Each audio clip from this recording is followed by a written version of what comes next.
Salut les fans de Top.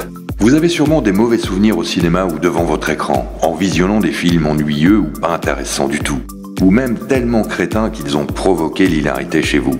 Eh bien, c'est le sujet d'aujourd'hui. On vous présente un classement des films les plus crétins jamais tournés.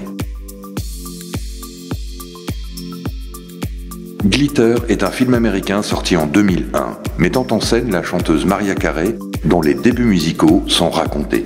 La chanteuse a voulu redonner un boost à sa carrière avec ce biopic. Mais malheureusement, c'est tout le contraire qui s'est produit. Les critiques ont dénoncé tous les clichés du film et l'ont qualifié comme l'un des pires films jamais sortis au cinéma. Avec un budget de 22 millions de dollars et des bénéfices de seulement 5 millions, on peut dire que c'est un flop. Et on enchaîne avec l'un des pires films de tous les temps, également sorti en 2001, Va te faire foutre Freddy. Il a reçu des critiques bien évidemment négatives et on a même conseillé à l'acteur de changer de métier. Les blagues inappropriées sur le viol, les fauteuils roulants et les nouveau-nés y sont peut-être pour quelque chose. Et on continue avec Le Dernier Maître de l'air, un film américain sorti en 2010 qui a été adapté d'une série d'animation. Il a été accusé d'avoir un récit confus et peu crédible. Tout a été critiqué, le casting, les acteurs, le scénario. Et pourtant, ce fut loin d'être un échec commercial. Avec un budget de 150 millions, le film a engendré 300 millions de recettes. Jack et Julie est un film américain sorti en 2011 avec Adam Sandler, Al Pacino, Johnny Depp et Katie Holmes. C'est un bon film, mais pourtant c'est bien un des pires films de tous les temps. Il a eu le plus de Razzie Awards possible, l'award des pires films. C'est l'histoire de jumeaux, frères et sœurs, tous deux joués par le même acteur, Adam Sandler. Les fans ont ignoré les mauvaises critiques et se sont quand même précipités au cinéma. Ce film fut malgré tout un succès commercial. Dumb and Dumber est une comédie américaine de genre road trip, avec Jim Carrey et Jeff Daniels. Ce film est bien crétin et barré, mais quand même bien drôle. Deux amis vraiment débiles vont traverser toute l'Amérique dans le but de rendre une valise remplie d'argent à son propriétaire, tout en étant poursuivis par des criminels qui veulent cette valise. C'est devenu un film culte avec les années. Avec un budget de 17 millions, il a fait 247 millions de bénéfices, ce qui est énorme. On enchaîne avec un film incroyablement bizarre, Howard the Duck. C'est un personnage de comics de Marvel qui a donc été adapté à l'écran dans ce film de 1986.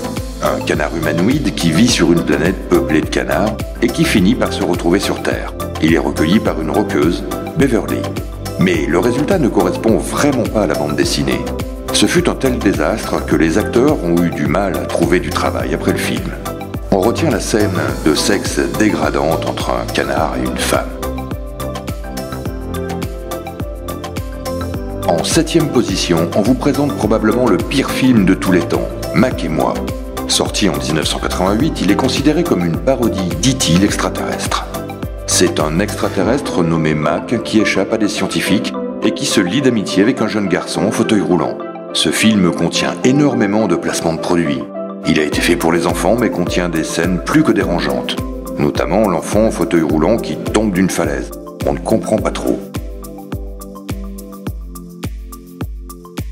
On continue avec Des serpents dans l'avion, un film d'action américain sorti en 2006.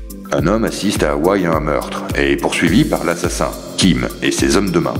Il doit retourner sur le continent américain, mais Kim, voulant se débarrasser de lui, fait embarquer dans la soute à bagages des serpents venimeux, qui sèment la mort et la terreur dans l'avion en plein vol. Du jamais vu, un scénario improbable et dément, ce film devait être sur notre liste. Et on enchaîne avec Sharknado, un téléfilm américain diffusé en 2013, qui est également sorti au cinéma.